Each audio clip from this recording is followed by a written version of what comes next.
What does this physician, this little girl, this former slave, this former alcoholic, and this nun all have in common? Well, seeing as how you probably read the title of this video before you started watching it, the answer is a clear and obvious: they've all been declared venerable. Let's take a closer look, shall we, at their lives of heroic virtue. This topic was suggested by YouTube user Maximilian Kolbe. Before going any further, here is the obligatory request to subscribe and click the bell icon to get instant notifications for when RCT posts a new video. Jose Gregorio Hernandez, 1864 to 1919. This pious Venezuelan doctor and scientist came from humble beginnings in a small town in the Andes. He went on to study medicine and microbacteriology at universities in Venezuela and Europe. While abroad, he tried to become a monk twice, but was rejected because of his mustache. Kidding, just kidding. He was rejected because of poor health. But that is a fantastic stash, sir. Ron Swanson would approve. Anyway, he returned to his homeland, where he gained a reputation as the doctor of the poor. Besides providing excellent, and very often no-cost, treatment to anyone who came to see him, he was more than happy to pay for medicine right out of his own pocket. He was declared venerable in 1986. Antonietta Mayo, 1930 to 1937.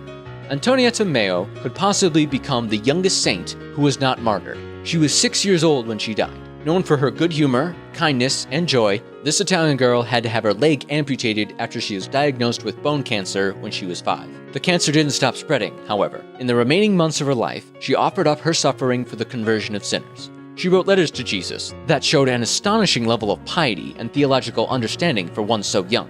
She was declared venerable in 2007.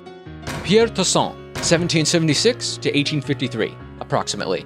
Born a slave on a sugar plantation in what is now Haiti, Pierre Toussaint was raised Catholic and given the training and education needed to become a house slave. When rebellion started stirring on the island, Pierre was brought along by his owners to New York City, and he was apprenticed as a hairdresser.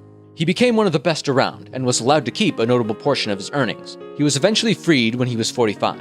A regular at daily mass for over 60 years, Pierre's faith fueled his not insignificant charitable contributions. He was a great friend to orphans, Haitian immigrants, and was even said to have crossed barricades of a quarantine zone to help cholera patients. He was the first layman to be buried in Old St. Patrick's Church in New York, which you might recognize as the church that was used for the baptism scene of The Godfather. He was declared venerable in 1996. Matt Talbot, 1856 to 1925. An Irishman who likes to drink. Gee, haven't heard that before. An Irishman who likes to drink, then turns his life around finding strength in prayer and daily mass. Now that might be something you haven't heard before. Thus is the case with former alcoholic Matt Talbot. A blue-collar worker who lived an austere lifestyle, gave generously to charity, and was known for wearing simple chains and cords under his clothes, partly out of penance and partly out of devotion.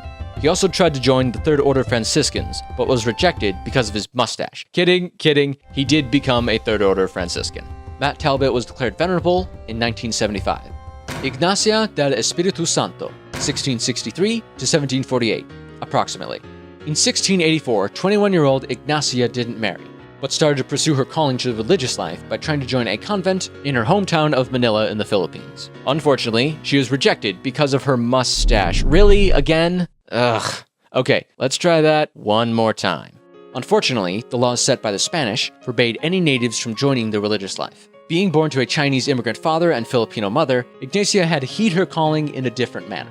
Her simple life of prayer and labor that she started attracted other lay women. Devoted to the Virgin Mary and influenced by Jesuit spirituality, these women were pretty much a religious order in all but name. For various reasons, it wasn't until 1948, 200 years after the founder's death, that the Congregation of the Religious of the Virgin Mary was given official papal approval.